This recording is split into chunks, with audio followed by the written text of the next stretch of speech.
From Relay, this is Upgrade, episode 564 for May 19th, 2025. Today's show is brought to you by Squarespace and Delete Me. My name is Mike Hurley. I'm joined by Jason Snell. Hi, Jason. Hi, Mike. How are you? I'm good. It's Google I.O. week. Does that have any interest to you? You're going to be tuning into Google I.O. tomorrow? Maybe. What I want to say is nope. But yeah, I mean, maybe. They did offer, because I usually do Mac Break Weekly on Tuesday, and they're pushing it back.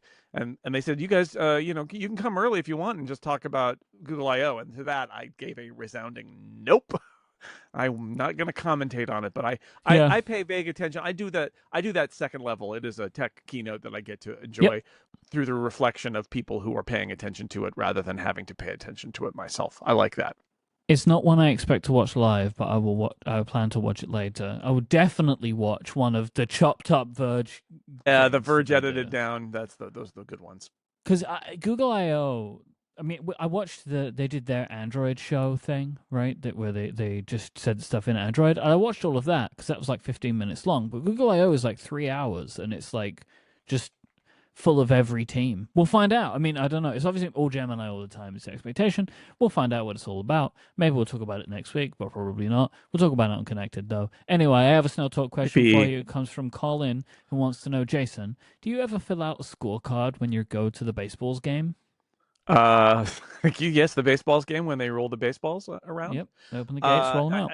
Now, this is happening like Mike is not a real baseball fan, but we know that Mike and Adina came to a Giants game. They bought Giants. I have a Giants jersey. Yep. They are full-blown Giants fans now. They're Giants maniacs. There's not a day that goes by that Mike isn't sending me a text saying, "Jason, what's going on with the Giants?" And then I say, "Let's go Giants." Because baseball news isn't available. It's blocked by the UK government for some reason. No, I mean, most of these websites genuinely are GDPR blocked because it's like no one could ever be bothered to hire a consultant. So like exactly. The SF Chronicle website, I just can't go to. I've never been able to go there, so I can't get my Giants news.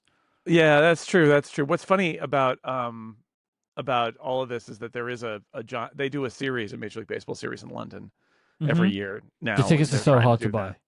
They're so hard to buy, those tickets. Oh my god! Yeah, because they only do a couple of games there, which is as opposed to the NFL, which is doing 6 games in London this year, something like that. They're doing them everywhere. They're doing them absolutely everywhere. And Berlin and Madrid, Brazil, and I think? Sao Paulo. Yeah.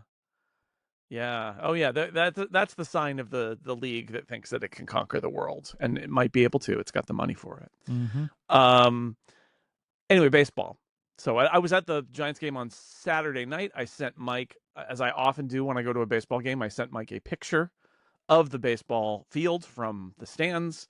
And this time, since it was a night game, I knew that it would be brightening Mike's Sunday morning. Definitely. And he replied with "Go Giants." Let's go Giants.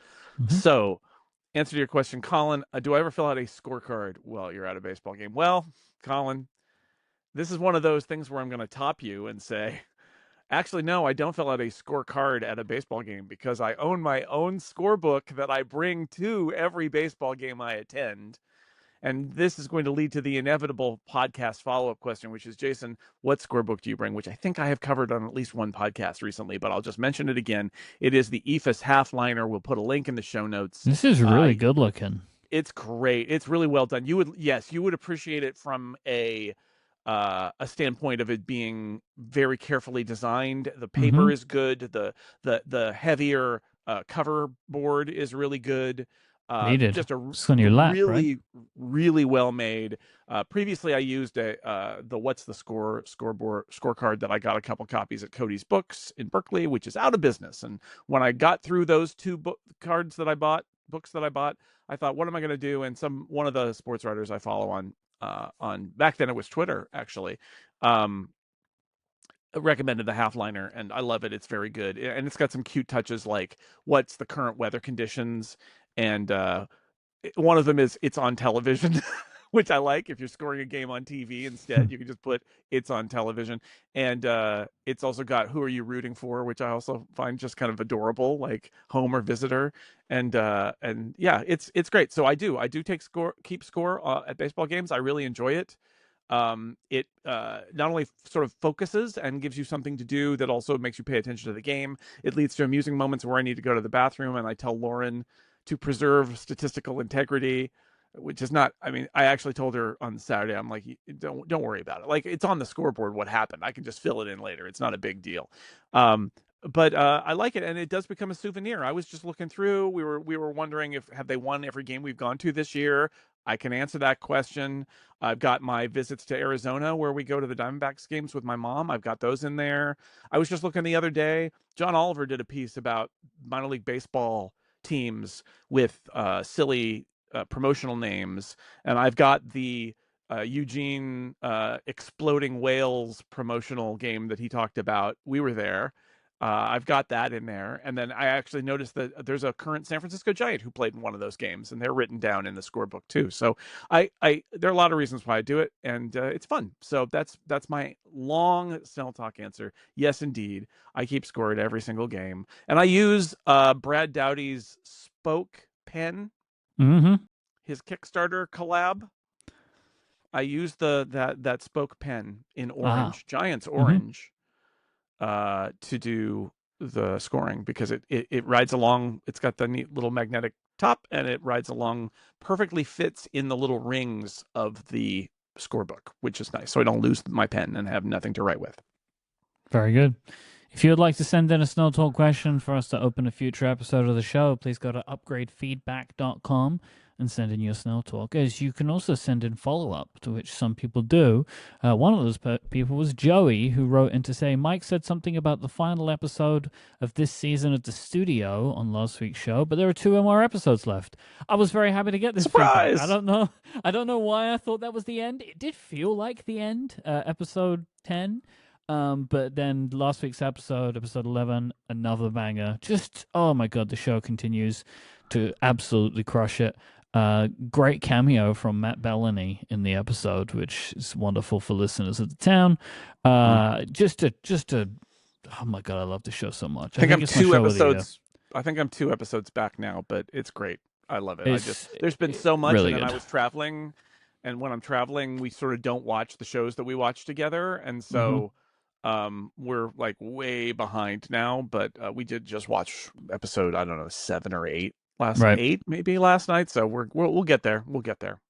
I said it before. I'll say it again, though. Like, what's one of the things that's so great about this show is the pacing.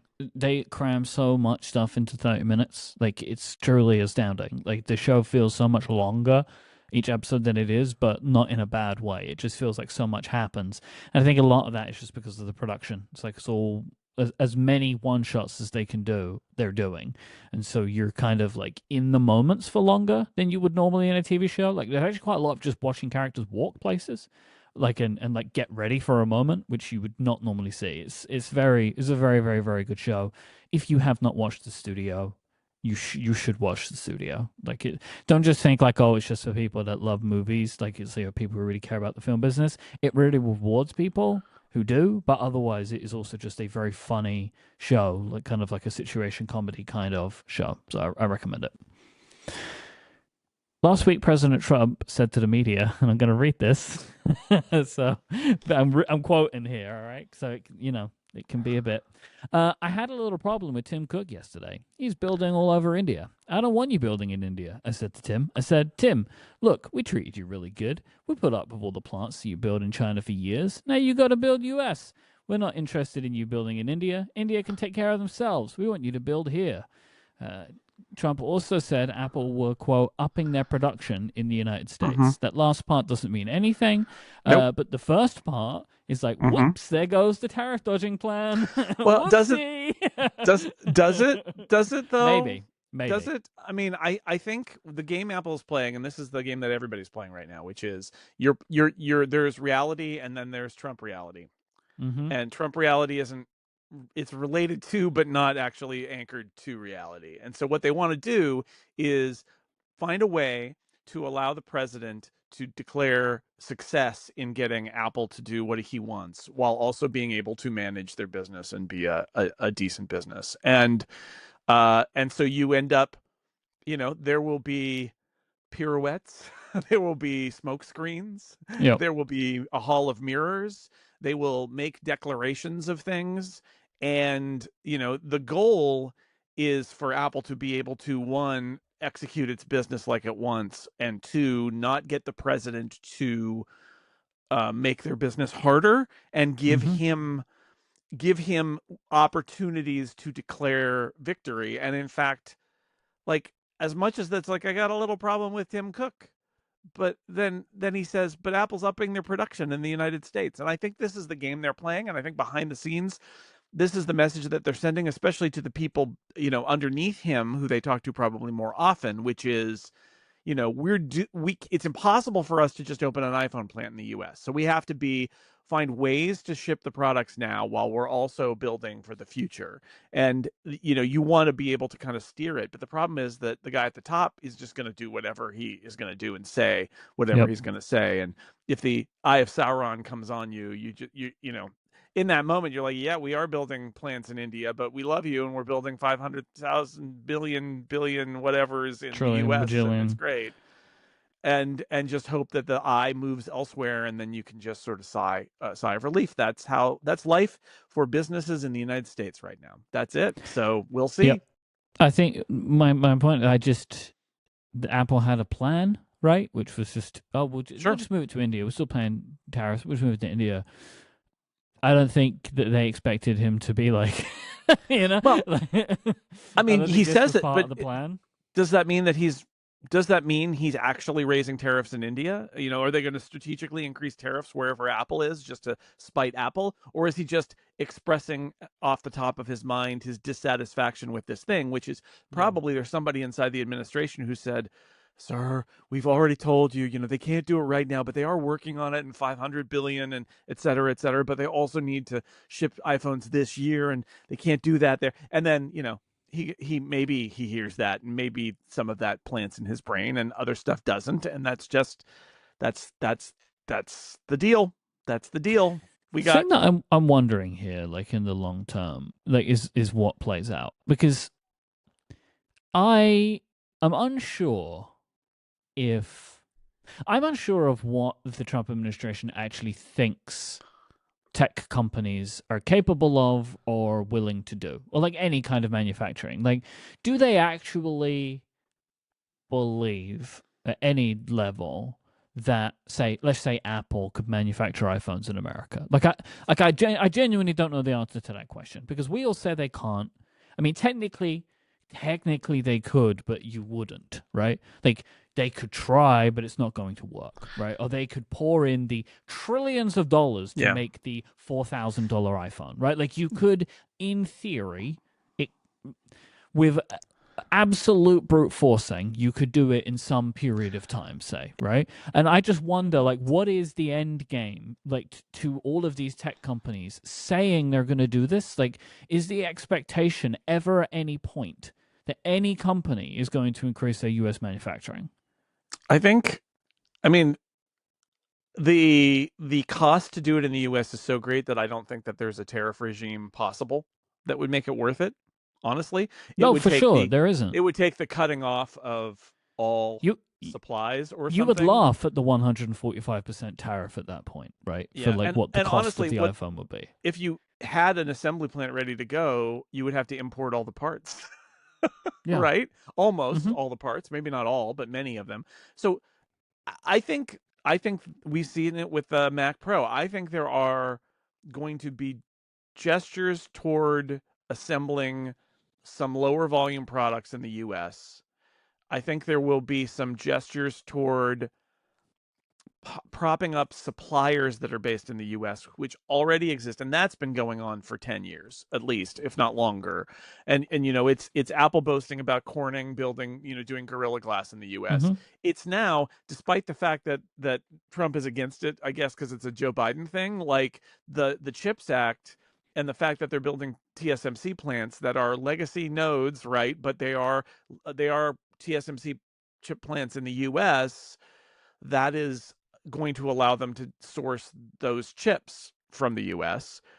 So, you may, it's going to be a combination of some, I would guess, low volume products that can be built in the US, and also the game Apple's been playing for a while now, which is look at all of this is an international business, but there are so many parts of it that are from the US that we can, we're creating jobs in the US. Because I think the truth is Apple can't play the game of we're just going to assemble the iPhone in the US. It's not possible. So instead, they are playing this other game, and you risk Trump's wrath, but they're playing the game, which is look at all of the jobs we create in the US that are great jobs, that are because of our product that we create. And even though it is assembled in China, which they could argue is like, that's not even a great job, don't worry about it. Like, but look at these chips, and look at this glass, and look at and of course all the app developers and all the people who work at Apple, and that like Apple is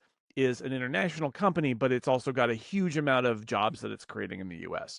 However, if the president of the United States becomes focused entirely on that the iPhones are coming in on boats from China or India, then, I mean, I don't know what you do at that point. Like, there's nothing they can do, really. Yeah, I mean, I think it's just I just wonder if at any point the chickens are coming home to roost, right? Like all of these companies are talking about the investment. We're going to invest in America. We're investing in American manufacturing. But like no one's really doing it in the way that anyone wants it to be done, right? And I just wonder what is the long game on that. If there is one, maybe there isn't one. I don't know. I say think of it like you're filling up a glass of water, or just basically like a gradient. At the bottom is the easy stuff to do, and that starts with the stuff that's already here. That's Corning, right? Corning is like, we make our glass here. Corning, you just pay more money for the thing you're already doing. Corning decided, I don't know the history of Corning, but like Corning decided that at least some portion of their glass manufacturing, if not all of it, is here. And my uncle used to work for a glass and plastic manufacturer, and they had lots and lots of plants in the United States, and I think they still do. So you start with those, and then you're like, all right, definitely people want stuff built in America. We're an American company. We feel the pressure, and I would say probably legitimately the responsibility. I think that they do feel some level of responsibility as an American company. Now, I'd say Apple very much is like, what do you mean? The best jobs that we create in America are the people who work at Apple in America, and there are lots of them, right? Like they'll say that, but okay. So you start to fill up that glass of water. You start to go up that gradient. And what you're doing is it's stuff that is less low-hanging fruit. It's a little more difficult. It's an old plant you've got to reactivate. It's a new plant you have to build. The margins aren't as good, but you can kind of get away with it. Or to throw in another metaphor, you could say it's like boiling the frog. But either way, right? Like as you go up that line, as you fill that glass of water, every step you make is harder. As you move up that gradient, every step is harder. And so I feel like what's happening is all these companies are pushing further up, right? This is a harder decision. The return on investment is less, but we need to do it. At some point, there has to be a break, right? Like at some point, you can't go further up, because going further up will either destroy your business or can't possibly be better than the alternative, right? And that's the point at which like there's probably no tariff short of breaking the Chinese imports entirely, right? Like there's no tariff that is going to make it more likely that you'll assemble an iPhone in the US than in China, probably, right? Not for the next 15 years, maybe in the long run, because standards, a thing that has been pointed out in a few different places that I think it's worth talking about. Like standards in China are rising, work standards are rising, pay standards are rising. The economy in some ways is improving in ways in China that change the dynamic. And I read a piece, I don't know who it was. Was it Ben Thompson? Was it linked to from him? I read a piece that said it's a mistake to think that things are cheaper to make in China and that people make them in China because everybody's paid badly and they're mistreated and all of that. A lot of it is that China has built sophisticated, automated assembly facilities, and the jobs are are sophisticated and hard to come by, and you need to educate people to do them, and that's hard to replicate in the US. We just don't have those kinds of factories here. So like there's a scenario there where over the course of 10 or 20 years, as economies change, that if the US has a really concerted effort to build up some stuff in America, you could get it so probably not so that it's your first choice, but that it's not at the top of the glass of water, that you could actually go, all right, we could do it, and we could assemble some things here and you could do it. But I don't think we're there yet. So I don't know. I mean, this is the fundamentally, Mike, I think the problem here is that the president of the United States wants something to be real that is impossible. Not the first time, and we'll see how companies that are in his sight react to that. I think the idea there is you're trying to manage up, you're trying to show them what you can do and how those are wins, and that the thing that he thinks is the ultimate win for him is not, and that there's some other way to declare victory and say, look at what Apple did. They brought this thing back and they did this thing there. But you know what? If he refuses to believe that, then Apple's just going to have to deal with it, because at some point they're not going to be able to succeed with whatever he wants them to do. So you just got to manage it. That's why diplomacy and trying to be close to Trump and explain the business to him, because like he doesn't understand Apple's business really, but he does fancy himself a businessman. So I think that's the most important thing about I talked to Tim last week is Tim can like let him in on the business secrets and the tough business decisions and make him feel like, yes, I understand what Apple's going through here, and those are the decisions I would make too, and get him on your side. And what happens is he's on your side for a while, and then he goes offside, and Tim has to come back to the White House and be like, let's talk about this some more. And that's Tim's next 4 years. This episode is brought to you in part by our friends over at Squarespace, the all-in-one website platform that is designed to help you stand out and succeed online. Whether you're just getting started or scaling a business, Squarespace gives you everything that you need to claim your domain, showcase your offerings of a professional website, grow your brand, and get paid all in one place. I've been using Squarespace for 15 years for various projects. The reason I use Squarespace and continue to use them for all this time is when I have an idea, when I have a project, it's never build a website. That's not the actual project. Like, it's not a website I want to build. I want to have somewhere I can point to that people can go to find out about the thing that I'm doing. And so what I love about Squarespace is they make me go from, hey, I have this idea, I want to get a website for it, to having that website in the fastest, easiest way possible with all of the functionality that I want, looking the way that I want. That's why I use Squarespace, and it's why I recommend that you do too. They have the things that you imagine, right? They have really excellent tools for building a great website that looks great, works great. Maybe, you get analytics, all that kind of stuff. But they also have a bunch of other things that are really important. Like, for example, SEO tools. How would you do that?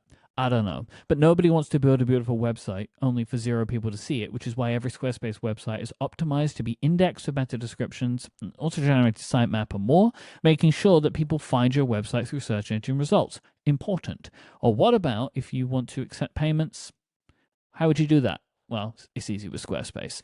From consultations to events and experiences, you can showcase your offerings of a customizable website designed to attract clients and grow your business.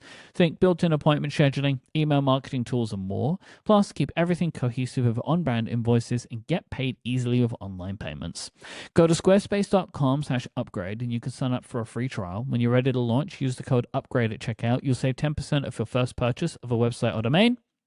That is squarespace.com/upgrade with the code UPGRADE to get 10% off your first purchase and show your support for the show. Our thanks to Squarespace for the continued support of Upgrade and all of Relay. So I think on last week's episode, we were talking about if we thought that Fortnite would be accepted or rejected into the App Store. We kind of put bets on that. You said rejected. I said accepted. It's kind of nothing. Is it, the answer? I mean, it isn't. Is it in there? No. It's what is it like? What's like Schrodinger's app? Yeah, it's like Schrodinger's app is where we are at the moment. I'm gonna try and abridge this because the problem with the Fortnite story really is Tim Sweeney, in that he just says things and then people report it that way. And so, like, yeah, a thing is reported and then it takes like 24 hours for the situation to actually make sense. So I'm going to try my best to give an abridged version of what happened. So they submitted the app late last week, I think like Friday. Then they were super unhappy that it hadn't been approved by Monday. It's like, okay, dudes. They submitted it. Apple hadn't approved it. Fortnite is now unavailable worldwide because it has not been approved, even in Europe, even on the Alt Store and on the Epic Game Store, because Epic tied the submissions together. I found out from Riley Tester of Alt Store. He's posted about this on Mastodon. You cannot submit an app for both App Store and notarization. You kind of have to choose. And what Epic wanted to do was they wanted to have one app rather than what they could have done, which was a European version of Fortnite and an American/worldwide version of Fortnite. But Epic decided not to do this. They submitted one app, and this has kind of frozen it in place. And Epic, I think, have also taken down Fortnite worldwide. They're saying, and I understand this to a point, that they're saying that if this app includes the information that's needed for the current season of Fortnite, and so the one that is currently existing can't support that. I don't know if that's true, but I know they're saying it, and I could also imagine a world in which that was true, but Epic say that they just want to submit one. They have to just submit one version of every market that they're in if it's going to be available. So essentially, at the moment, it's stuck. Apple gave a statement and said, we asked that Epic Sweden resubmit the app update without including the US storefront on the App Store so as not to impact Fortnite in other geographies. We did not take any action to remove the live version of Fortnite from alternative distribution marketplaces. There's a big signal to the European Union there from Apple. Apple have also since sent a letter to Epic, which is, I think, Epic published, stating that they're not willing to review the app until the litigation is over. I think Apple referenced that they've told Epic this. So as you would imagine, Epic have now gone to ask Judge Yvonne Gonzalez-Rogers to force Apple to approve them worldwide. Epic say that Apple in court have said they would welcome Fortnite back to the store if they complied with Apple's guidelines. Epic say they're complying with the guidelines. Not having the transcript. Yeah. And not really wanting to take Epic at its word, because Tim Sweeney says a lot of things, as you pointed out. There's a lot of credulous reporting of things Tim Sweeney says, because I understand why. He says exciting things, and people who are paying paid very little to write on blogs are like, oh man, this is sweet. And then they take it on face value. Instead of saying the Epic guy said another crazy thing about Apple, they say, Apple's going to do Epic guy says Apple is doing this thing. And it's like, well, he says a lot of things. So it is like, if they stood in court and said, we will welcome you back, because remember, they're banned because they broke the rules. Mm-hmm. They misled Apple, and Apple basically says, well, we're the law, and if you break the rules, we'll kick you out of the App Store. That's what they said. And the Swedish subsidiary is only in there because the EU basically protected them and said you have to let them in so you can sideload and all of that. They're like, okay. So, I mean, on one level, you could argue that they can ban them forever because Apple is the law and they control everything. We've seen how that's gone for them, but they could try that. I think if they did say in court, oh, no, when this is all said and done, we'll let them back in when they comply with all of our guidelines, then if they said that, then they kind of need to do that, right? Like that's the bottom line here. And if the version of Fortnite that's in the US follows the US rule and the places it's elsewhere follow the rules elsewhere, they could do that. But I will also say, is that what's going on here? Or are they trying to have this thing go everywhere, right? Like, or is it just in the EU and in the US? Are they doing in-app purchases everywhere else? Are they not releasing it everywhere else? I don't know those details. And again, Epic said that it was US. It was for the US, and then they said that they would then roll it out. Well, this was originally when the thing happened, that they encouraged Apple to do this worldwide, so then they could release Fortnite. Oh, sure. Sure. Apple changed its policy everywhere to the U.S. policy. Mm-hmm. That's what So, they want. Which is, I believe they should do that too, but nevertheless. Honestly, if they said it in the, I would go, if they said it in court, I would go to the judge and say, they said they would do this, we're complying. Why are they not allowing it? And take a flyer and see if she'll say, yeah, I order them to put it back in the store.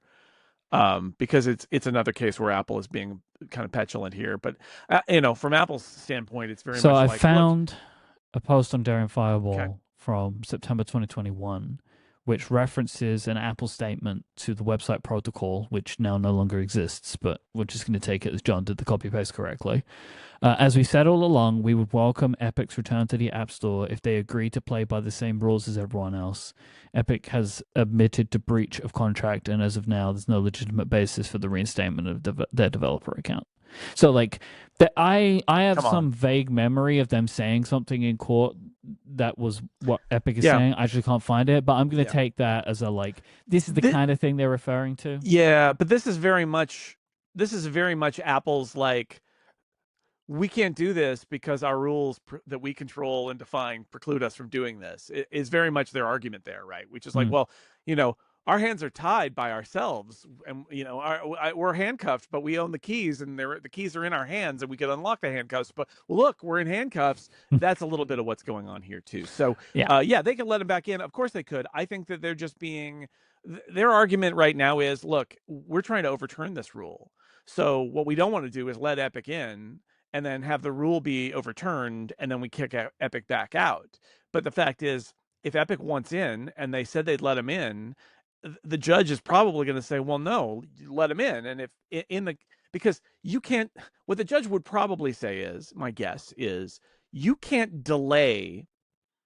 Like, my ruling is immediate. You can't delay behavior on the hope that you will eventually get a reversal somewhere.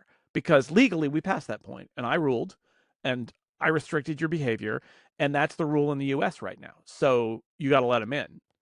It wouldn't surprise me if that ends up happening. This is like one of these things where I don't even know where I stand on it anymore, because it's like I understand where Apple's coming from, which is like, look, we told you not to do this. You did it, right? We told you don't do it, and the reason we told you don't do it is because we're not gonna have your app come back only for us to be back in this situation again. Because Apple, you would assume, believes they can win the appeal, right? I guess. Otherwise, why file the appeal? I don't know. Well, maybe you just do it for grandstanding or gesture. At least they want to win, right? They're trying to win. Yes. And so I understand from a point of like, well, we're not going to let the app back in on the grounds of this litigation while we're still going through this litigation. Yeah. That would be my argument if I was Apple's lawyer in responding to Epic's request to the judge. Would be, while this is still being litigated, we would rather not. And then the question is, does she say, let's just wait and see the result, or does she say, look, I ruled, it's over. You can, just as with my ruling, you can change your behavior about this if you win an appeal, but in the meantime, it's settled. This is a done deal. Make it happen. And if Epic wants to, and if I were the judge, I'd probably say something like, if Epic wants to take the risk that on appeal this model will be removed and they're going to have to remove their app from the App Store, then they should be allowed in. But they should be aware that is, this is still being contended, at least, even though it's the rule right now. And you could see that I think ultimately, I understand that Apple kicked them out because they broke the rules. I think the challenge now is that the rules have changed, not on Apple's choice, but they've changed. And what Epic wanted in this very specific case is the law right now. And so you probably need to let them in. I do think personally they should just let it go and just let them back in. Isn't that the whole story in a nutshell, though, Mike? Yes, personally, I think they need to let it go. Yes. I mean, we can apply that across the board to this. But I think it is perfectly valid for Apple to say, fine, but if we change these rules, you're changing it immediately. Like, and we're going to get you to agree to that because that is the rules, right? Because you cannot break the rules anymore. You broke the rules and we kicked you out. Yeah, We'll and let you back in, but unlike other apps that are doing this, Kindle, right? You can go to the Kindle book. I bought a Kobo book from the iOS app, and it's using the old rules still. It's using. I got a scare screen, and then I was put to a generic page. Although I admire the way they got around Apple's thing. I got to a generic page, but the generic page, because I'm logged in, has here are books that you've looked at recently. And so, of course, the page I just came from is the number one book, and then I can tap and I can buy it. But Amazon has already implemented this in the US. So you can tap and you go to the book page and you say buy, and then you close or you switch back to Kindle app and it's there. It's great. I mean, it could be better because it could be in app, but it's great. But that's just in the US.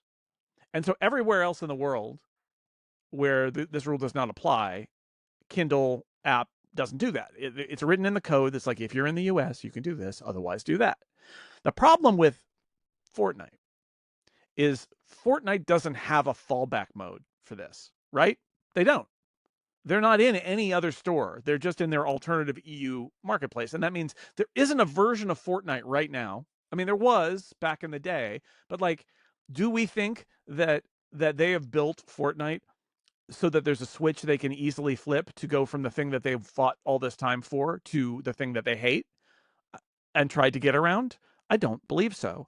And that is a quandary for Apple, right? Because everybody else, if the day comes where they say some court somewhere overturns or stays this ruling, Amazon can just flip the switch in the US and it'll go back to the old behavior.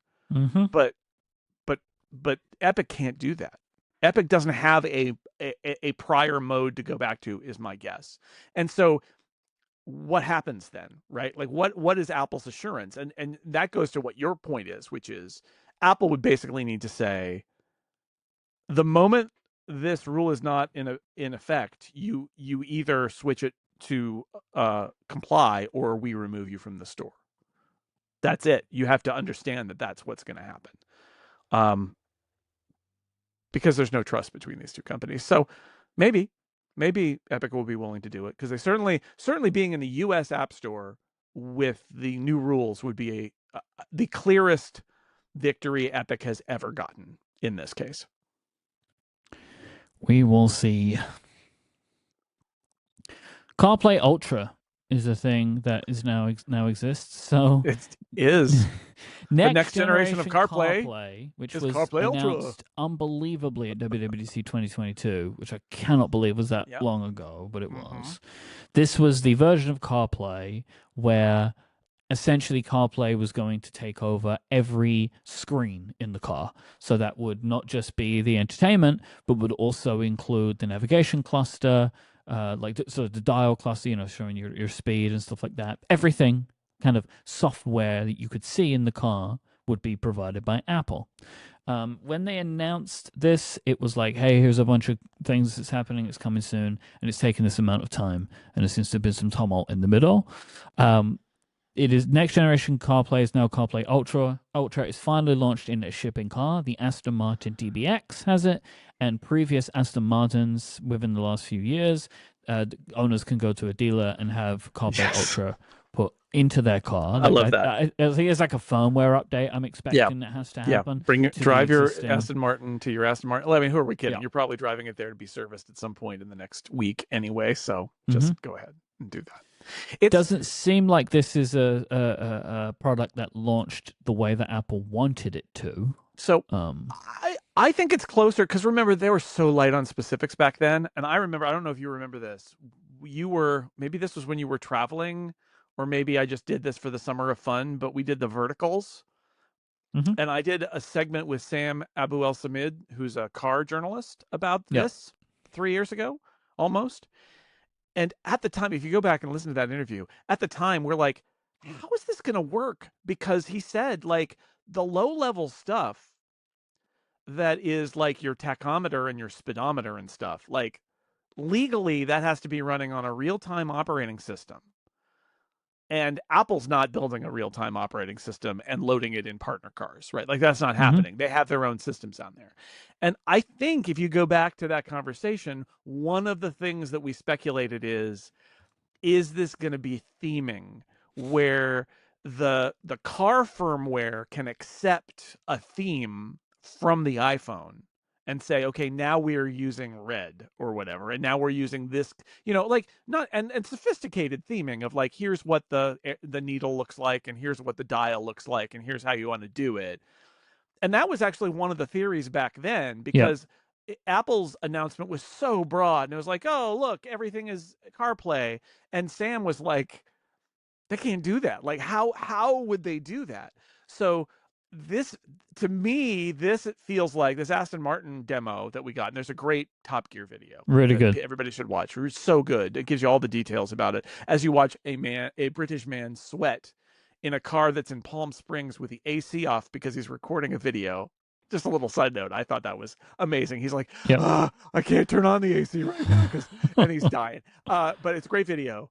But like, this feels like that highfalutin next generation CarPlay announcement of 3 years ago meeting reality. And what's happened over the last 3 years is Apple's ambitions meeting reality. And it is things like what Sam said. It's theming where you're not able to take complete control. So your some of the screens look like CarPlay and may actually have some CarPlay in them, but the other parts of it legally have to be supplied by the car's operating system. So there's an example in the Top Gear video where he's got the speedometer and the tachometer, and in the middle is Apple Maps. Yeah. It's like, that's clearly something where there's a cutout where like this stuff is coming from the car and this stuff is coming from from CarPlay directly. Whereas in other places you get like a setting for, what is it, the sound settings, or the backup camera is a good example of this, where there's what they call punch through, where Apple basically says, we're not going to do that. Your car interface goes here, right? Like, we're not doing this. You do it. Things that are too specialized. Yeah, so it looks like what Apple and Aston Martin have done is like, it's bringing Apple down to reality of like what they're kind of doing is it's a little more bespoke with a car manufacturer, which I think Sam Abu Al-Samid would probably have said that was always going to have to be the case, where, you can change the themes, but like, I don't know if you noticed in the Top Gear video, he's like, well, first time you connect a car to your phone, it takes a little while. Yeah. And what it's apparently doing is it's like saying, okay, this is an Aston Martin.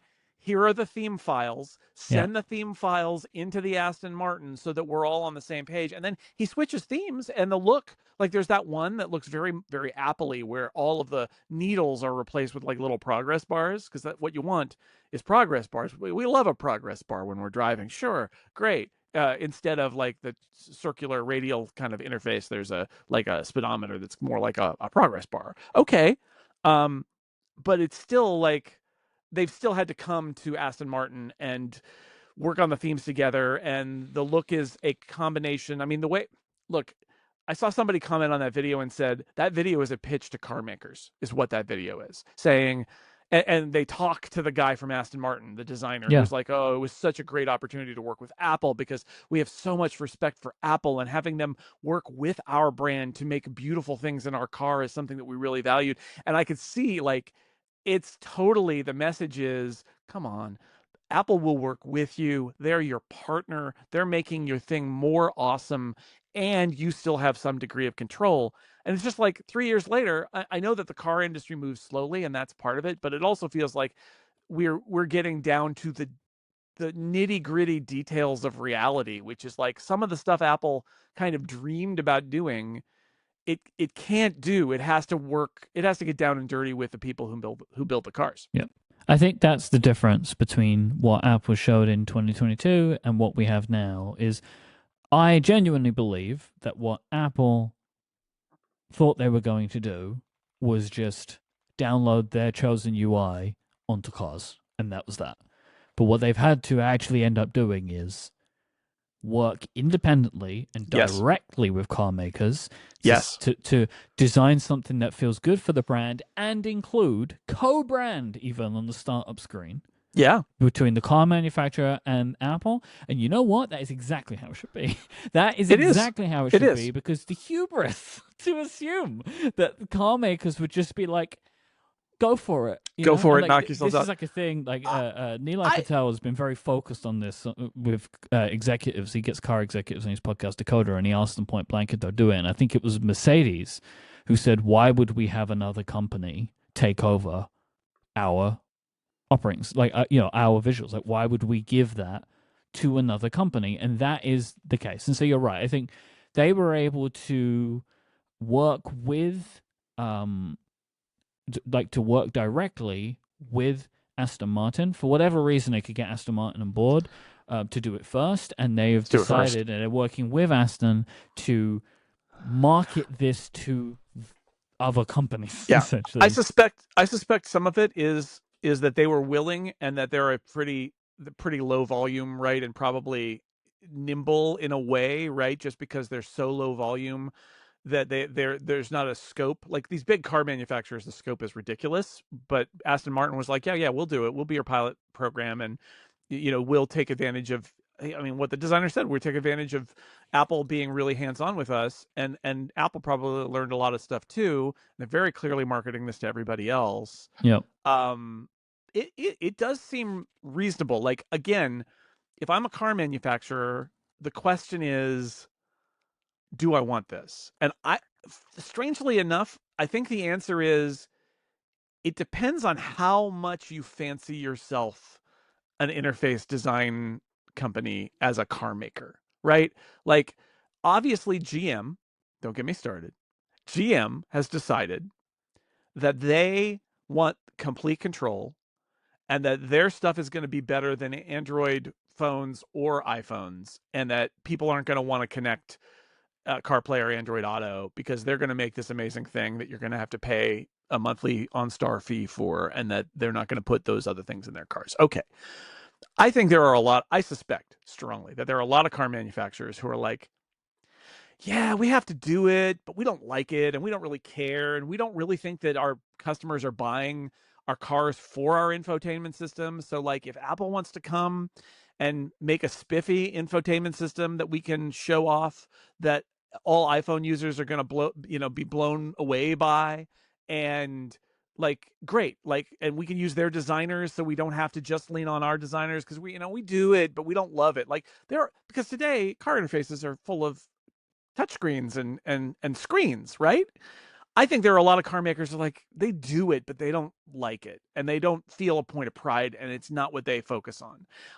That's where Apple will have sway, right? And Yeah. and an example. So they listed a whole bunch of partners back in the day. They have not relisted them.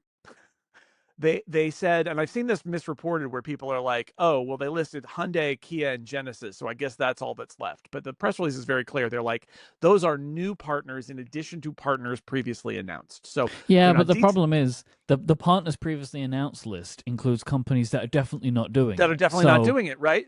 And that's why what is that actual list? Apple's not releasing that list. They won't That's give why, us the right? list. That's why. But what I would say is, the Korean manufacturer is there, and Hyundai. And Genesis is the luxury Hyundai line, and Kia is like 35% owned by Hyundai. But so it's kind of like, they're obviously kind of a thought about this. They're of a kind. They seem to be one of these companies. I mean, I've seen some of those Hyundais and Kias, like, they went all in on screens. But having driven some of them as rental cars, I can tell you the interfaces on them, they're car interfaces. They're from a car manufacturer. They're not great. They're fine, but they're not great. I don't think they're a point of pride for Hyundai and Kia.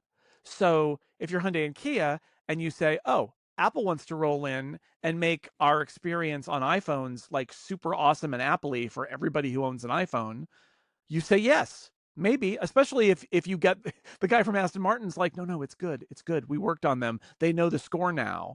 They've learned what we control and what they control.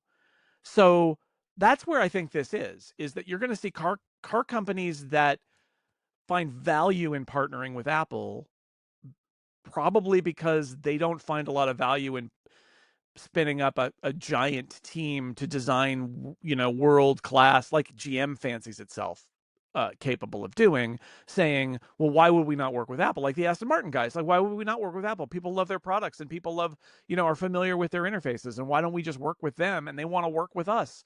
So great, let's do it. And I think the problem though is interface. You still have to though as the car company. You still have to. And so like you've got to do all the work, and then you've also got to hand over it to Apple if you want to. Now, I as a customer, I would want this because I watched the Top Gear video. And it's like, yeah, that's what I want. I want the car UI to look like that because I like that UI. I mean, I use Apple's products because I like the way that their software looks. That looks like good software. It looks well thought out. Like the way I really liked the screen that they had where it was like all map with like a bunch of overlays like that you could see through. It's like that really looks fantastic for the the screen that's above the steering wheel. Like just all of it looked really good to me. And they're adding a bunch of things in. It looks like standby widgets are in CarPlay Ultra. They're not in regular CarPlay.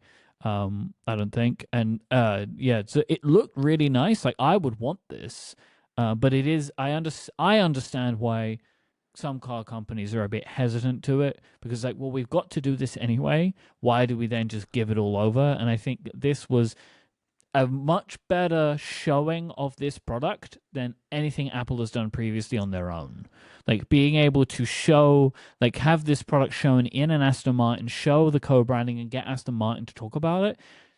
This would have been a really good WWDC session, like to have a car company come out and be like, hey, look, this is what this is. Why are we doing this? We think it looks really good, etc., etc. Like, and it goes down to, we spoke about the punch through UI for some stuff, but like Apple have designed and are designing like bespoke climate control screens. Like they are doing they're doing a lot. Like it's not just like speedos and CarPlay stuff. Like they're trying, it seems, to do as much as they can, and it even still like if you have they show it in the Aston Martin, right? You have a physical dial that you turn, an Apple UI comes up on the screen and shows the volume going down or whatever. It's well integrated. Yeah, all the stuff that doesn't require legally to be instantaneous from the car, like climate control and volume and stuff like that. Apple's built a UI for. My favorite thing when I was watching that video is you're looking at a CarPlay screen that's got the temperature, the setting in the little sidebar, and I'm like, oh, CarPlay now knows what the it's like good, right? Like all that stuff is in there in his CarPlay, and it's good. So, I mean, you're right. Like Hyundai still has to build their own UI, but is it a point of pride for them? Yeah, right? Of course. I think that's it. And I think a lot of those car makers, having been in those cars, they're doing it because they have to. I think Kia and Hyundai, their point of pride is that they're putting big screens in a bunch of these cars and it looks awesome. But the software is not their thing. And Apple comes in and says, we'll help you make it look even more awesome for all of our point at all the research, all of our wealthier drivers who are much more inclined to buy a car with CarPlay than not. I think a bunch of car makers will be like, yes, let's do it. And a bunch won't. And that's where we'll be. And you're going to end up with three things. You're going to end up with CarPlay Ultra cars, you're going to end up with CarPlay cars, and you're going to end up with no CarPlay cars. And that's where we're going to be.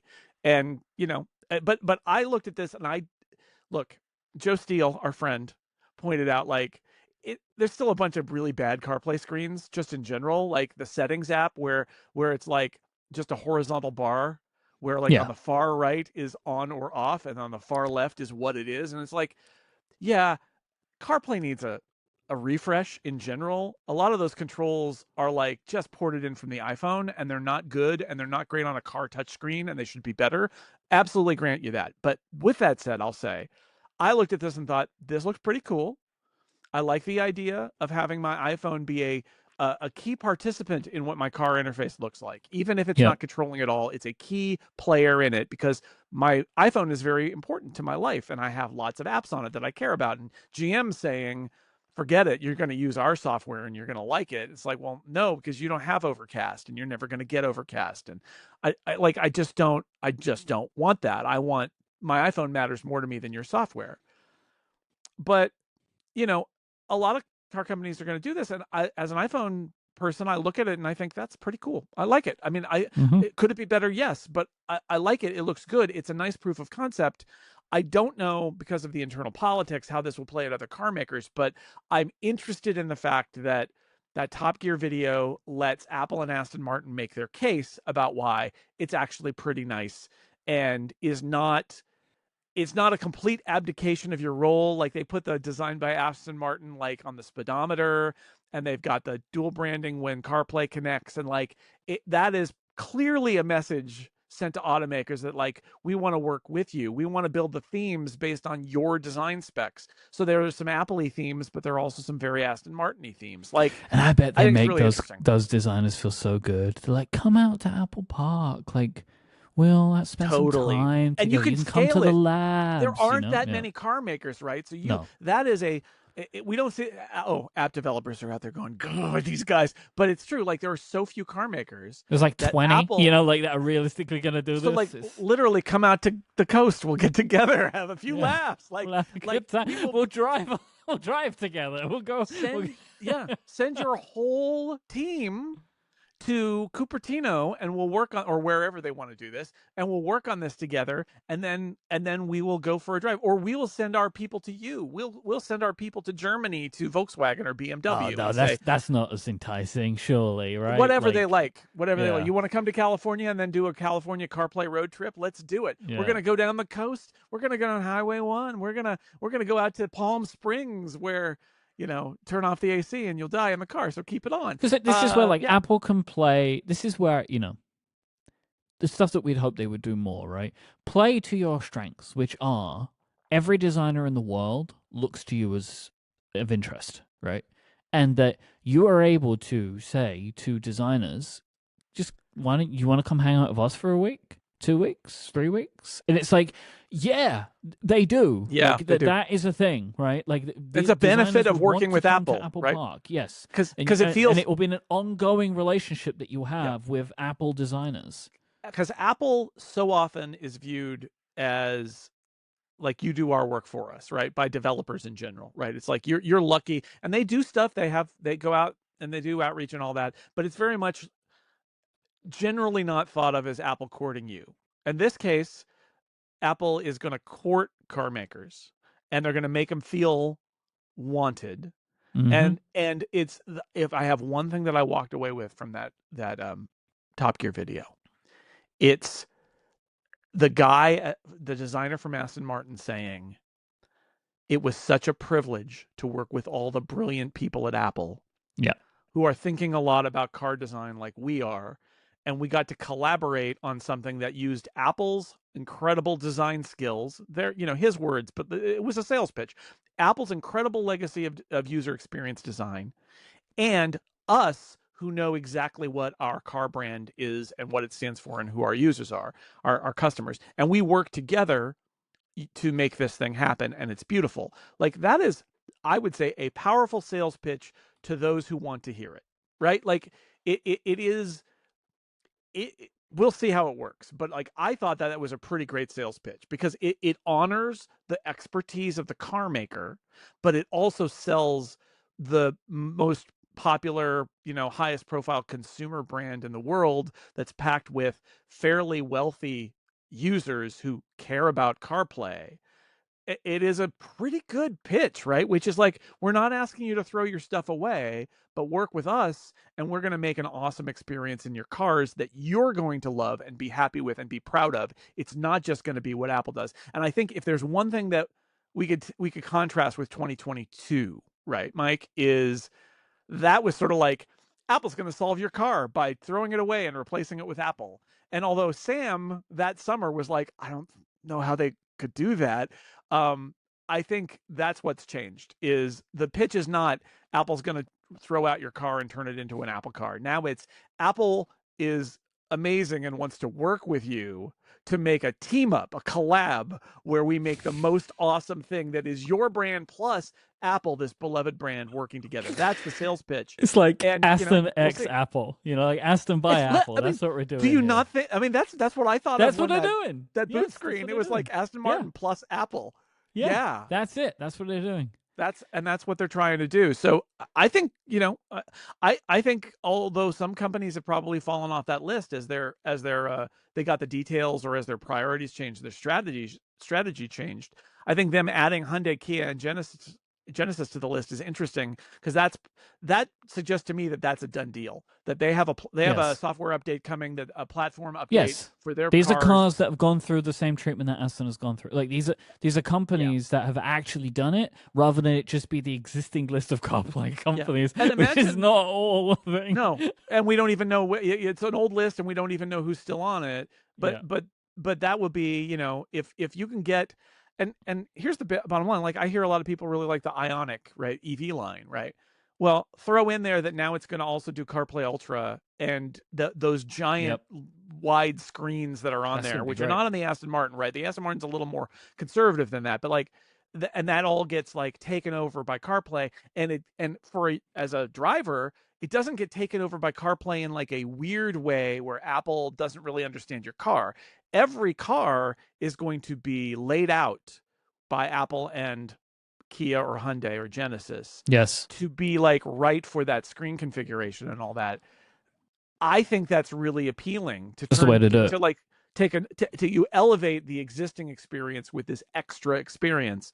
I think that could be really interesting. So it's been a joke for the last 3 years, but CarPlay Ultra, I think it's got some real potential, but I think it's not going to be as big as Apple hoped it would be, and that Apple has had to probably scale back their objectives, or potentially the people who are working on this always knew this is how it was going to be, but the marketers went a little overboard. That also is a thing that Apple has been doing lately. We have some real-time follow-up on Apple and Epic, thanks to Jack in Discord. Judge Yvonne Gonzalez-Rogers has issued a letter, I don't know what they call them, a brief, I don't know, saying Apple is fully capable of resolving this issue without further briefing or hearing. However, if the parties do not file a joint notice that this issue is resolved and this court's intervention is required, the Apple official who is personally responsible for ensuring compliance shall personally appear at the hearing hereby set for Tuesday, May 27th at 9 a.m. I'm just gonna say somebody's gonna show up for that hearing, and they're gonna say the reason we're doing this is not your ruling; it's because of their prior behavior in the store, and that they violated agreements, and we don't have trust with them. I hope they don't, because I think they should probably just, like we said, let it go. But their behavior currently suggests that they're going to show up, and let me tell you, that judge is gonna be real mean to them. I think again. So like, eat your Wheaties that day, Apple guy. If somebody responsible at Apple is listening to the show, I think that'd be a good idea. Look what's already happened. Do you want more things entered into the legal system? Don't do this. Just say fine, okay. Yeah, the risk is maybe if you let them in. If you're ordered to put them in, maybe you can't kick them out later, right? I mean, if the judge, this is the lesson that Apple didn't learn before this last thing, which is if you fight it, you were given the opportunity to set more reasonable guidelines, and when you refused, the judge just turned off all your guidelines.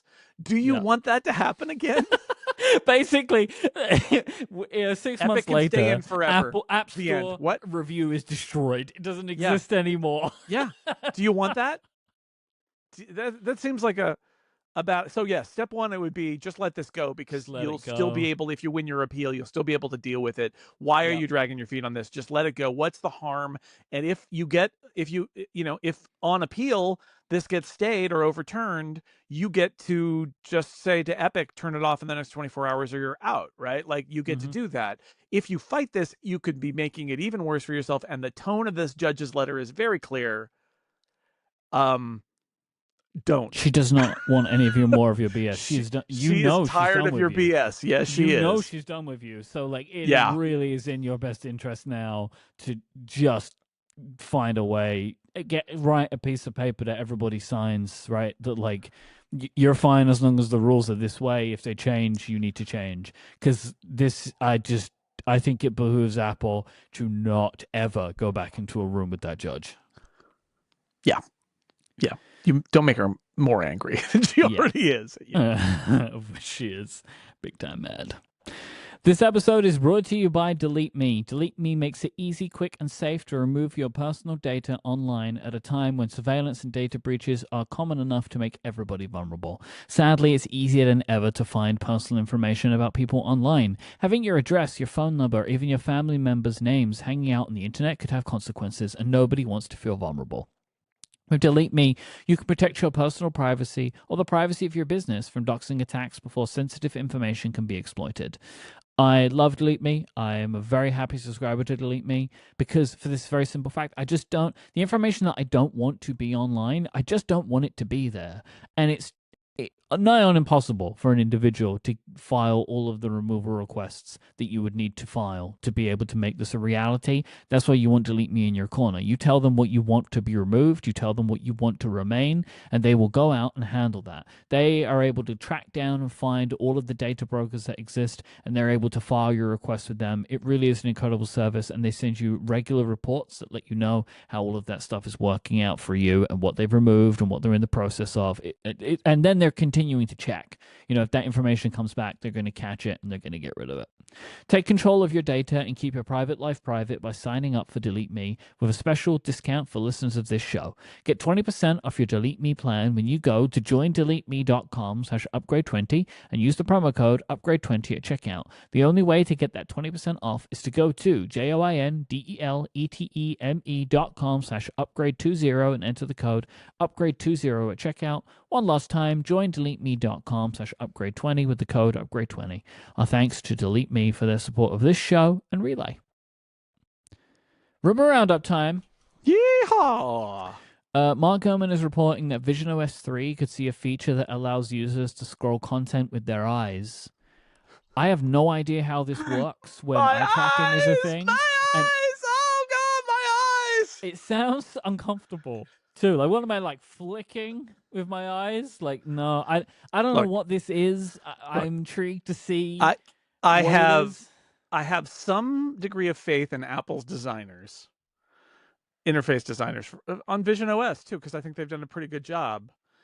That this is probably better than the description would make it appear. Yeah. Because I saw this and I literally rolled my eyes and then was worried that it would scroll the web page. You go up, down, back and forward, I guess, in that scenario. Like you're so my guess is it has something to do with like a scroll region. Like, you know how you got like scroll bars and like little scroll arrows back in the day before you had like a scroll wheel or trackpad scrolling. That's my guess, is that there is a scroll target somewhere. And if you look at it, it scrolls. And that's what it is. Because what I do not want is some weird gesture where I'm reading a web page and I'm going, just moving my eyes up while I'm touching. I don't want that. I don't want that. So that's my guess off the top of my head here, is that there'll be like a little set of arrows somewhere, or on the scrollable item, where you'll be able to look and it'll like light up and scroll it a little bit. Maybe it's even like page down, or maybe it's attention based, where you look at it and it starts to scroll and then you look. Although the problem there is that you don't know how much to scroll if you're not looking at the content. I don't know. Or right, because the way it should be is like it is on the Mac and the iPad, right? It's like on the Mac with the trackpad.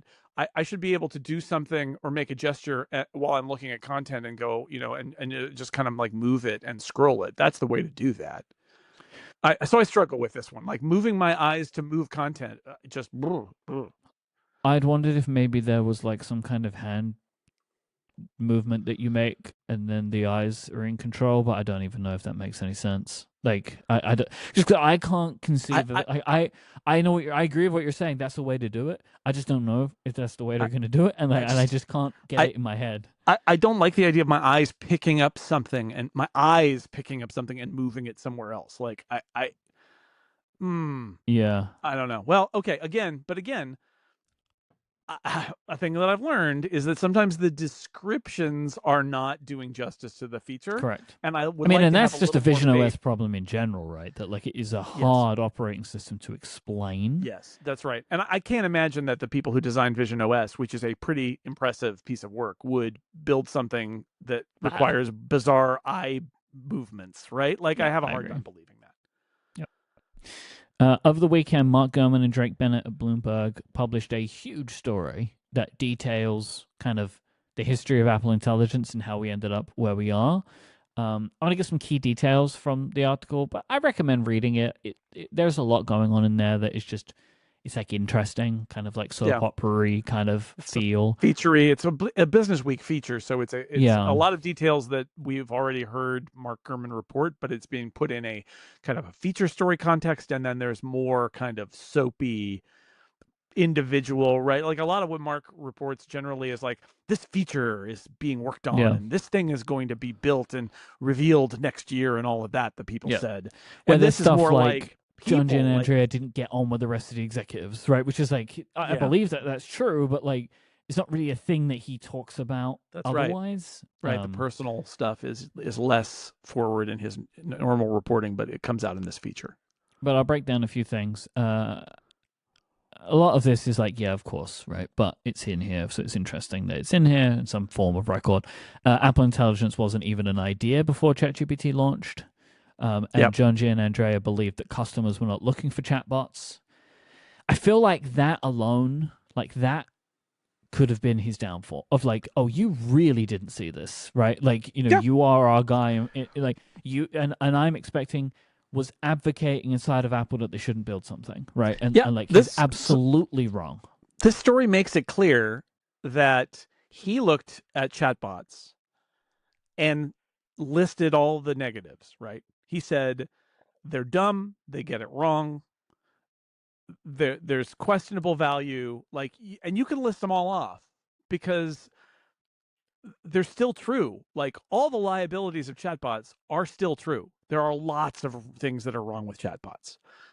But the fatal mistake was there was no anticipation of the upside. And I think it goes back to, if you worked in machine learning for a long time and you see these chatbots, when you've been working on these bespoke models that do various things, and somebody else is just like, yeah, we just did you just type to it and it gives you responses, you probably look down on it, right? You're probably like, come on, we're doing all this highfalutin stuff over here, and you're just building a chatbot that is wrong a bunch of the time. That seems stupid. And was like, we're not interested in that. That's not a thing we want to pursue. And that was the mistake, because as true as it is that all of those things about chatbots are bad, people still were like, oh, this is really interesting. And they did dumb stuff with them, but they also did great stuff with them. And the right approach at that moment, easy for us to say with hindsight, but the right approach was to say, how do we use this technology, which is interesting? Are there ways we could apply this in what we do? And like, somebody probably did say, this would actually really be great for Swift programming, for Xcode. Because that's one of the things that LLMs are actually really great for, vibe coding, also etc. Siri. But like, they just poo-pooed it. And like, Siri, this is what Siri is. Oh, it's not good enough for Siri. It's not good enough for Siri. The system that's so reliable, like, I know. Well, but it required the illusion organizationally that Siri was not terrible, right? Because they were busy swimming to Hawaii or whatever. Anyway, I'll give a quote from the article. According to employees, the chatbot that the company has been testing internally has made significant strides over the past 6 months, to the point that some executives see it on par with recent versions of ChatGPT. Don't know if I necessarily buy that, but I'm happy to hear that they are advancing it. I've got to think, I mean, one of the things that I'm skeptical of is people who have bought into the narrative that because Apple is behind on AI, Apple doesn't get it and can't get it. Because everything that I see is that it's actually, there are so many players in AI, because you can spin up a group and build. And, I keep bringing up DeepSeek, but like, I feel like DeepSeek really showed that the bar is not high, that there's not a big barrier here to entry. And that if Apple has the will and the money and the people, which is, those are ifs, that I think that them building pretty good models is not an impossibility. It's not like, oh, well, Apple missed it and they're never going to be able to get there. Now, this story suggests that there are lots of other cultural problems, that there are people who don't really believe in it, and that hiring people who want to do this is a challenge, and there are lots of issues culturally, which we could all guess, right? We could all guess that from observing what has been happening on the outside. But I am not willing to write off Apple's ability to say we actually need a really good LLM and put a lot of effort into building a good LLM. I think it's possible. Like, I think it's possible they could do a good image generator. It's not what's in Image Playgrounds. Yeah, I think it's possible. I just don't know if I buy the speed. I just don't know if I buy the speed of it. Is it like it now? And also, on par with recent versions of ChatGPT, that's one of the problems, right? Is that all of these LLMs are moving so quickly. Like, is that recent version like 6 months ago or a year ago, or is it today? And also, like, if you are building something internally that is of that quality, you are not taking into account what OpenAI is building internally.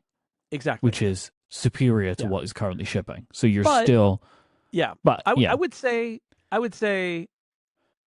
I like that line about it being better, because one of the things that I think is not being talked about enough is one of the things Apple needs to talk about at WWDC is that their models are better, right? Everybody's so focused on Apple announcing new features, and I know that this is weird because we haven't been in an Apple Intelligence world before, but like, one of the ways Apple Intelligence gets better is that they use new models that are better, right? Like, that's part of this, is standing up on stage and saying, look at how much better our model is now. And maybe even making a commitment that we're going to ship a new updated model every 3 months or every 6 months. Like, you're going to keep on seeing the benefit of this. That would go a long way to at least expressing that you're on the case here, right? Because right now we're, I think, on iPhone still using a model that was built last summer, right? So I there's some hope there, but I think the truth is it's going to take. Look, I wrote a piece on Six Colors last week where I likened it, and I know I've done this on a podcast, maybe even this podcast, to that scene in Apollo 13 where they're dealing with the explosion on the spaceship, and to get a handle on it, Ed Harris's character says, "Okay, let's consider this from a perspective of status. What do we have on the spacecraft that's good?" Which is like a real shocker moment, because it's like, look, we need to stop behaving as if this is a normal situation. This is a potential disaster. Let's list our assets, right? What do we have that's working? And I wrote that piece because, like, that's what's happened when, Craig Federighi walks in, when they reorg, when they put Rockwell in charge of Siri. Like, their first step is to be like, well, what can we even announce at WWDC? And some of the stuff that they're doing, it is going to take a year or two. They have to reorg, they have to change culture. It's not all going to be there at WWDC. It's not. And if Apple ever even has a chance of catching up in AI, it's going to take a year or two at least, right? It is. That's just it. But they can show some positive developments. And one of them really is like, is your model better? Have you made improvements on your model? Are you committed to making more improvements on your model? Because the problem with Apple sort of announcing a feature in June and then shipping it in September, and then it stays unchanged for a year, is AI models are moving too fast for that. You need to be able to say we're committed to improving our models. So we'll see what they say about that, because I think that could be a big thing. It's not just like we have new features of Apple Intelligence. It's also our models are better now. We have spent a year making our models much better, and we'll also let you use other people's models, right? That's what I want to see them say. I want them to be like, our model is better, and you can now use Gemini and ChatGPT and Claude or whatever. Well, this report says that the focus of WWDC this year is to show upgrades to the existing currently shipping set of features, adding in some smaller new features like an AI-optimized battery management tool and a virtual health coach into the fitness app. It is not expected that we see pretty much anything of the delayed features, even though they continue to work on them, because as Bloomberg is saying, Apple is shifting focus internally now to only really talk about and show off features that they're confident will ship within a few months. Okay. This is, to me, the most important sentence in this entire feature, because what this says is this is the fallout from Apple Intelligence being overpromised. Yeah. And this is the argument I think I would have probably made internally as well, which is we're Apple. We can announce things whenever. So why are we shooting ourselves in the foot? Like, announce a bunch of stuff that you're confident you can ship by the end of the year or by September or October. And then if you've got that snazzy new feature ready to go in your 0.3 update or whatever, you know what? You do a press release. You make a big thing. People talk about it. You know, the day you drop the developer beta, everybody's talking Show about it off in September when the iPhone comes out, and ship it in December. Like, you're giving yourself more time. Yeah. And then in January, say, here's an amazing thing we're doing in March or whatever. Mm-hmm. Especially if you start having 2 different iPhone events, it gives you an opportunity to do that as well. Mm-hmm. So, like, you don't need, if you've got something that's not going to come until March, just don't talk about it. You can talk about it later. People pay attention when Apple announces new features. They do. It's okay to do it that way. And it won't blow up in your face like it did last year. Yeah, I mean, and you can sit here and be like, well, this is how it always goes, right? That Apple show off in June and it ships in September. Well, increasingly over the years, less and less actually ships in September. Yeah. And I think, as you say, this is I mean, we're all wondering it, right? Like, all of us that pay any attention to this, especially those of us in the media, are wondering, like, what is the result of Apple essentially lying to the media, right? Like, in some form, or like deceiving or misleading, at least some people did. Mm-hmm. Well, the result is we can't be caught doing that again, because everyone's expecting it. Everyone is going into WWDC this year, and every briefing there will be at least one person that says, "Can you show me that?" Right? Everything that happens. Sure. Can you show me that? Can sure. You show me? And you may see them say, "This will ship this year," which is not something that they did before. Right? They'll say, "This will ship later this year. This will ship in the fall." And that's them sending a message saying, we have confidence this is going to ship.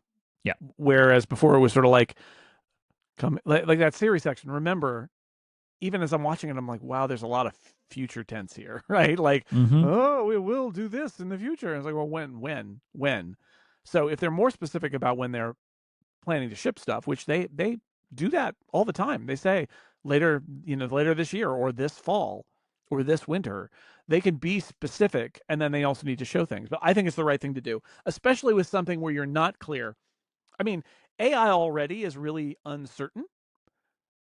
And then on top of that, you've got the uncertainty of Apple's AI group going through dramatic changes and new management and making new decisions with different policies and all of that. So, like, it's not the right time to have great confidence in what you're going to be doing next spring. So maybe just be a little more constrained. It's okay. People will be disappointed that there isn't a giant vision of the future at WWDC for Apple Intelligence. But I think everybody would understand if you stand on stage and say, we launched it last year. We learned a lot. There was some stuff we couldn't ship. We're working on it. We've got confidence in the stuff we are shipping. We improved our model. We've got some new deals with other third-party providers. Like, I think people will understand that. And then it lets you, if you have some amazing feature that's going to blow people away for next spring, you announce it next spring. That's fine. It's okay. I think it could be interesting to hear them say, like, like they go through a bunch of things, like, and we're going to have another AI event later in the year, right? Like, an intelligence event later in the year. Like set it up, and I think they will find some way to set up the fact that they are continuing to work on this stuff without showing us what they're working on, because they can't show us what they're working on because they'll get into that trap again. So they have to kind of like signify that there's more than just, we've made image playgrounds a little bit better, we've made notification summaries a bit better, et cetera, right? Yeah. Like Gemini is here now, that kind of thing. So going back to this report, going back to the beginning of this last year, Apple had immediately tried to fit generative AI features into Siri, but it wasn't working. The old infrastructure did not play well with the new stuff, which is like, because a lot of the things that we're seeing, they're kind of like outside, right? Like Image Playgrounds is outside. You don't ask for that. It's its own thing where, like, if you think about it, shouldn't it all be in the thing? And then similarly, I find this interesting. Apple is now trying to separate Apple Intelligence and Siri in their marketing. Now, how about the way that Bloomberg sets it up is that, like, Siri is about marketing Apple Intelligence. I think it works both ways at the moment. Works both ways.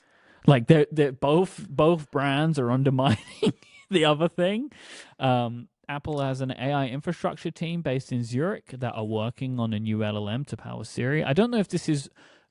I don't know if the result of that is the thing that we mentioned earlier, right? The chatbot thing. I don't know.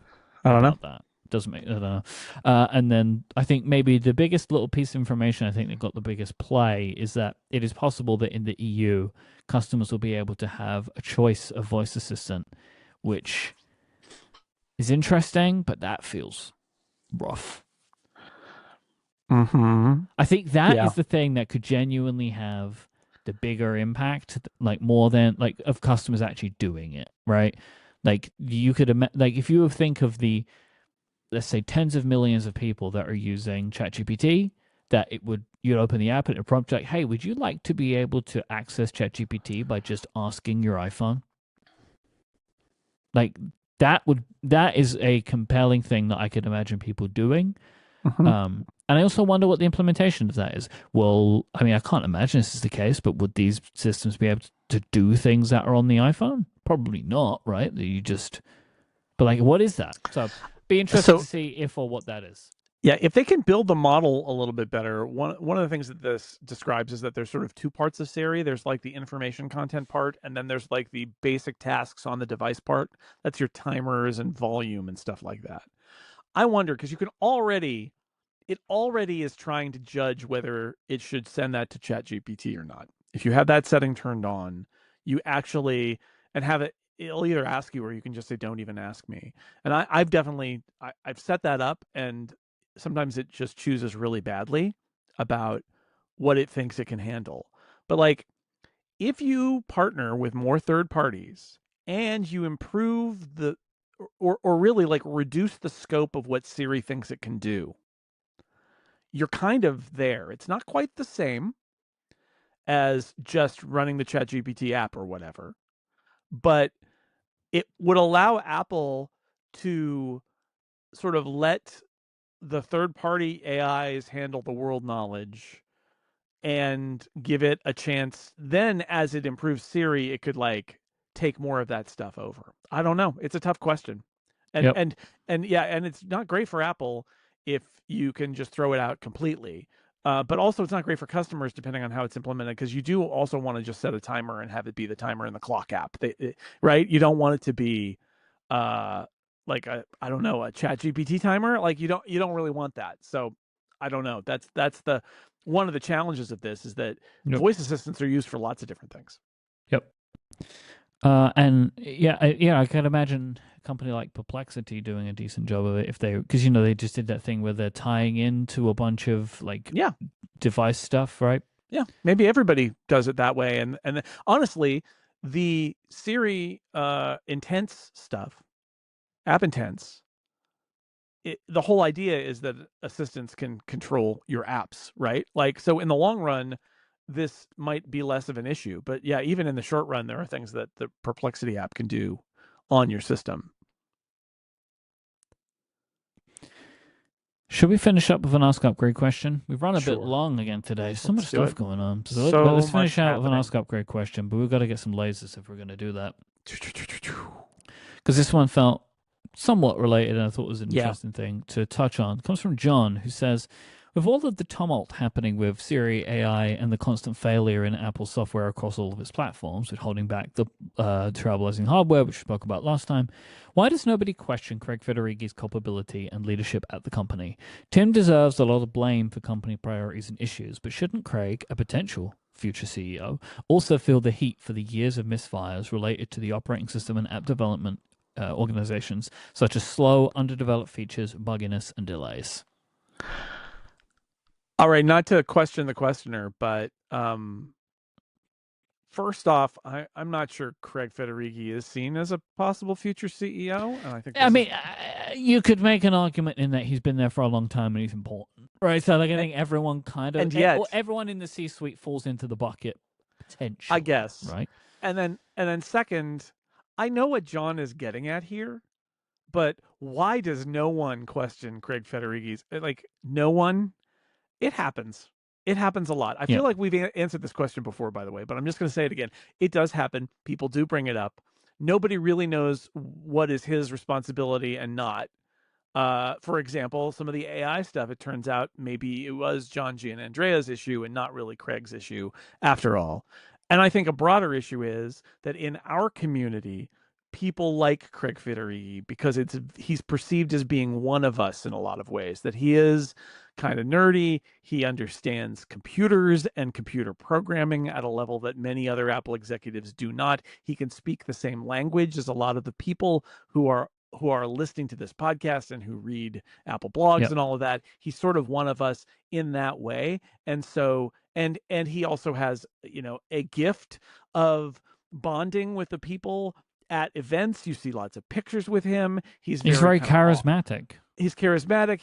He comes across as being kind of aw shucks and modest, like he's just a regular guy. There are lots of those things that make, I think, our community predisposed to give him a pass and assume that it's other stuff. Also, it's a black box, and we don't really know. He could be terrible at his job, or he could be great at his job, or he could be simply doing his best at a difficult job that there's really nobody else to do it, and he stepped up and done it, and he's done okay, even though he's got his strengths and weaknesses, right? There are lots of different ways it could be true inside.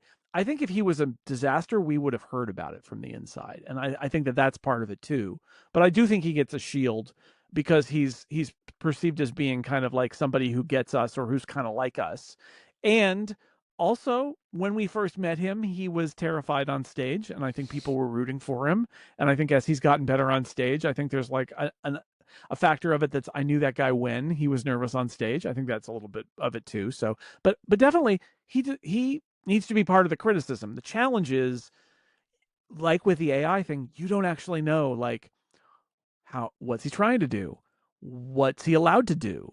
I think given how the software is behind the hardware, he deserves some criticism because he's ultimately responsible for the software. I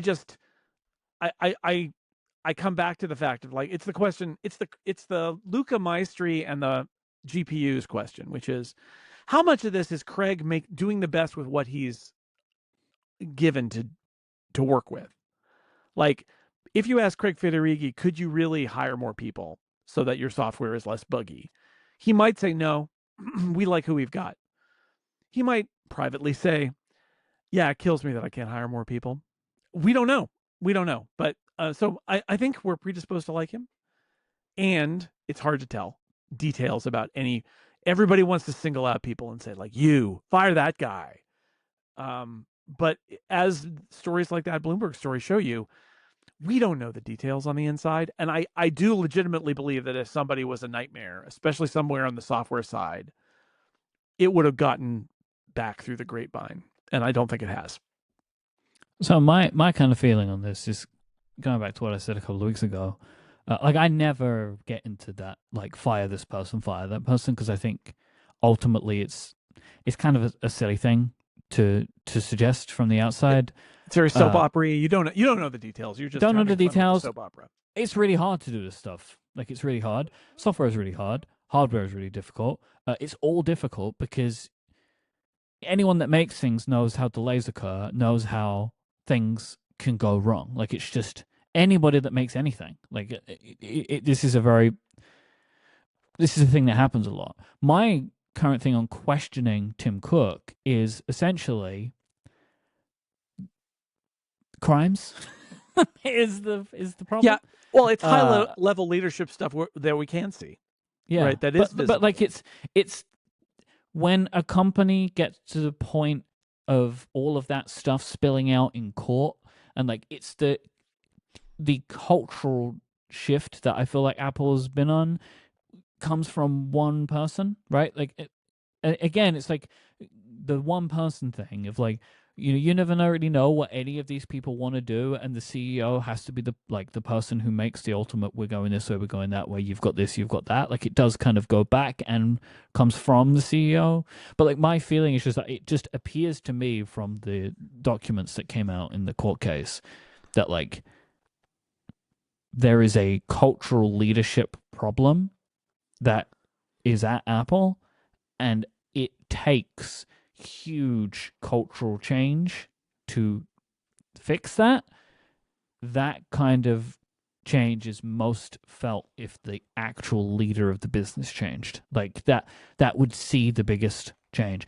I am not really suggesting that Tim Cook should be fired.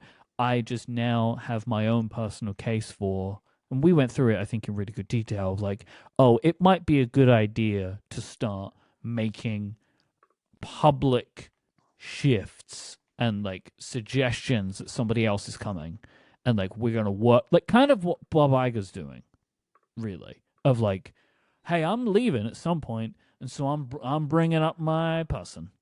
And Iger's out there and he's throwing these three people left, right, and center, and they're having bake-offs and seeing who wins, right? But like that might be the right move for Apple now if they're going to attempt to try and culturally change things. But that's where I come from anyway. But I just think that all of that stuff that came out in the court case was just too ugly for me to suggest that the company isn't going through some kind of like crisis right now.